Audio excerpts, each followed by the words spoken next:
नमस्ते बच्चों, आज हम न्यूमेरिकल सॉल्व करेंगे। आपको ये क्वेश्चन दिया गया है, देखें आप। एक यौगिक का प्रतिशत संगठन निम्न है, ठीक है। कार्बन कितना है 40%, हाइड्रोजन कितना है 6.6%, ऑक्सीजन कितना है 53.34%। यौगिकों का मूलानुपाती सूत्र ज्ञात कीजिए। अब मूलानुपाती सूत्र क्या होता है, ठीक है। तो देखें, अपन कोई भी अपन तत्व ले लें, जो जैसे अपन ने ले लिया एसिटिक अम्ल ले लिया CH3COOH, उसमें कार्बन कितने, हाइड्रोजन कितने हैं, ऑक्सीजन कितने, उनका जो एक सरल अनुपात होगा उसे हम बोलते हैं मूलानुपाती सूत्र, ओके। और कार्बन की टोटल क्वांटिटी निश्चित, जैसे CH3COOH है ना, इसमें कार्बन टोटल कितने हैं, कार्बन कितने हैं 4, कितने हैं टोटल 4, नहीं सॉरी 2, कार्बन कितने हैं आपके पास में 2, और हाइड्रोजन कितने 3 और 1 4, और ऑक्सीजन कितने दिख रहे हैं आपको 2। तो ये जो इनकी निश्चित संख्या होती है कि इतने कार्बन है, इतने हाइड्रोजन है, कितने ऑक्सीजन है ना। तो किसी भी यौगिक में कोई भी तत्व है, उसके परमाणुओं की टोटल निश्चित जो संख्या होती है कि वो कितने मात्रा में जुड़े हुए हैं, उस निश्चित मात्रा को हम आणविक सूत्र बोलते हैं। तो हम इसके थ्रू, परसेंट के थ्रू, जैसे कार्बन, हाइड्रोजन और ऑक्सीजन दिया हुआ है, उनकी कितनी क्वांटिटी दी है, परसेंट दिया है 40%, 6.66%, 53.34%। तो इनके इन परसेंट के थ्रू हम निकालेंगे कि उनका मूलानुपाती सूत्र क्या होगा, यानी एक सरल अनुपात क्या है कार्बन, हाइड्रोजन और ऑक्सीजन का इसमें, और इनका आणविक सूत्र क्या है। आणविक सूत्र यानी ये निश्चित रूप से वो कितनी मात्रा में जुड़े हुए हैं। और आपको ये पता होना चाहिए कि कोई भी अलग अलग यौगिक हैं, सपोज दैट ये एसिटिक अम्ल है, फार्मिक अम्ल है, सब के अगर हम देखें तो मूलानुपाती सूत्र तो समान हो सकते हैं किसी यौगिक के, लेकिन उनके जो आणविक सूत्र होते हैं, अगर यौगिक अलग अलग है तो उनके आणविक सूत्र भी क्या होंगे, अलग अलग होंगे, ओके। तो यहाँ पर आपको ये चीज़ समझ में आ गई होगी कि मूलानुपाती सूत्र तो एक तरह से समान हो सकता है, लेकिन उनका आणविक सूत्र समान नहीं हो सकता। तो मैंने एक ये फॉर्मेट बनाया है, ये तैयार कर दिया है। आपको ये फॉर्मेट बस जितना लिखा है उतना आपको याद करना ज़रूरी है, ओके। अगर आपको ये चीज़ याद है तो आप कोई भी सवाल हल कर सकते हैं। बस यहाँ पर ये जो मैंने परसेंट लिख दिए हैं, वो आपको जो सवाल में पूछे जाएँ वही परसेंट आप लिखेंगे, ठीक है। तो यहाँ पर क्वेश्चन में क्या दिया था आप देखें, कार्बन है 40%, तो मैंने कार्बन कितने लिख दिए 40, हाइड्रोजन 6.6%, तो यहाँ मैंने 6.6% लिख दिया, ऑक्सीजन 53.34, तो यहाँ मैंने 53.34 लिख दिया। आपको सवाल में जो पूछा जाए वो परसेंट आपको यहाँ पर लिखना है, ओके। तो ये चीज़ हो जाएगी आपकी।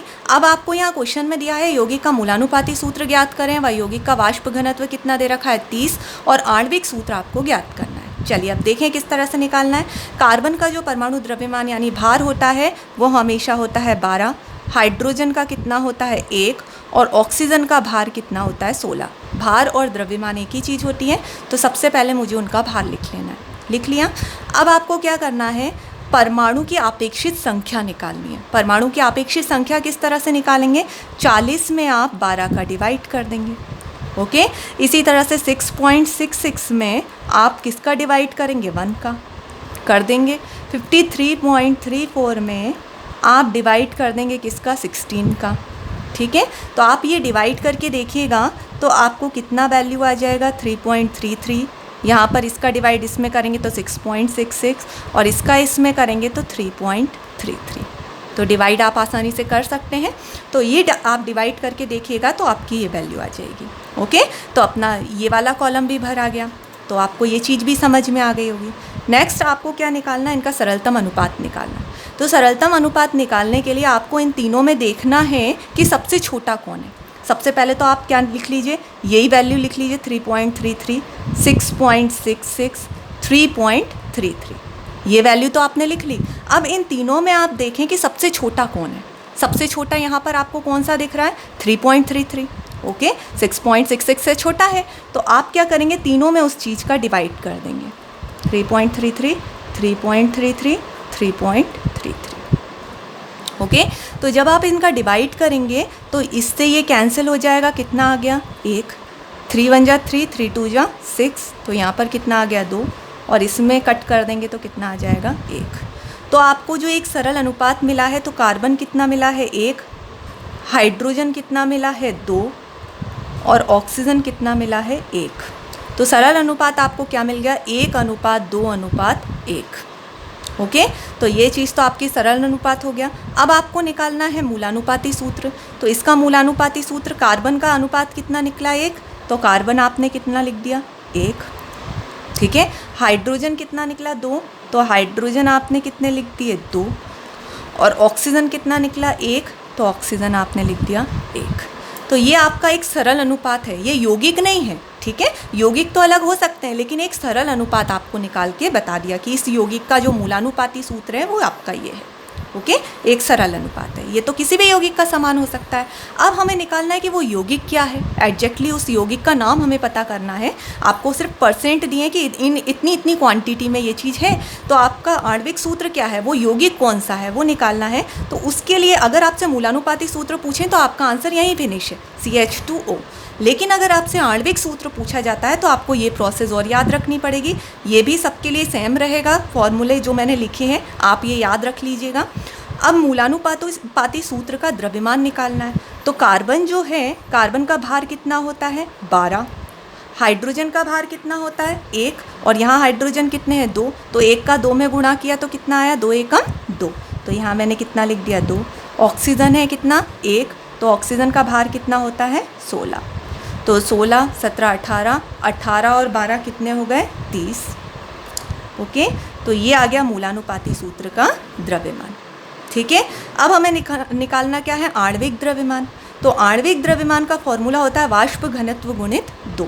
तो वाष्प घनत्व आपको प्रश्न में दे रखा है कितना है 30, तो आप यहाँ कितना लिखेंगे वाष्प घनत्व 30, गुणित कितना दे रखा है 2, 30 का गुणा 2 में करा तो 30 दूनी कितना हो जाएगा 60। ये हो गया आपका। ओके, अब आपको निकालना पड़ेगा n यानी उनकी संख्या। कार्बन, हाइड्रोजन, ऑक्सीजन का सरल अनुपात तो निकाल लिया, अब ये कितने संख्या में जुड़े हुए हैं, अणुओं की संख्या क्या है उसको हमको निकालना है, n निकालना है।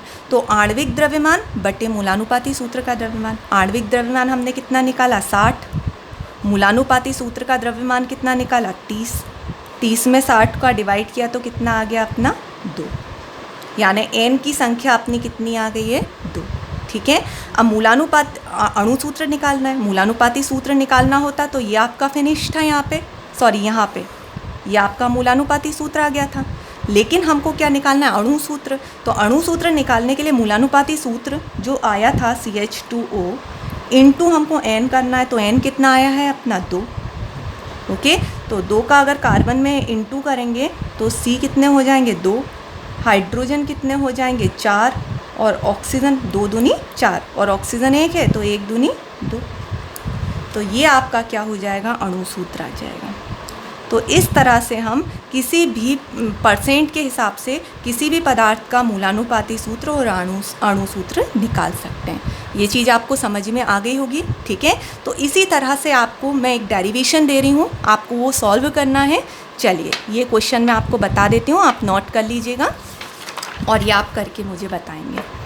ठीक है, देखें आप, एक यौगिक का प्रतिशत संगठन, एक यौगिक का प्रतिशत संगठन निम्न है। कार्बन कितने 61%, हाइड्रोजन है 11.88%, ऑक्सीजन है 27.12%। ठीक है, तो ये तीनों चीज़ें आपको दे रखी हैं। मूलानुपाती सूत्र आपको निकालना है, वाष्प घनत्व आपको 59 दे रखा है, अणु सूत्र भी आपको ज्ञात करना है। सेम उसी प्रोसेस से आप इससे सॉल्व करेंगे और फिर मुझे बताएंगे कि आंसर क्या आया है। ओके, चलिए धन्यवाद।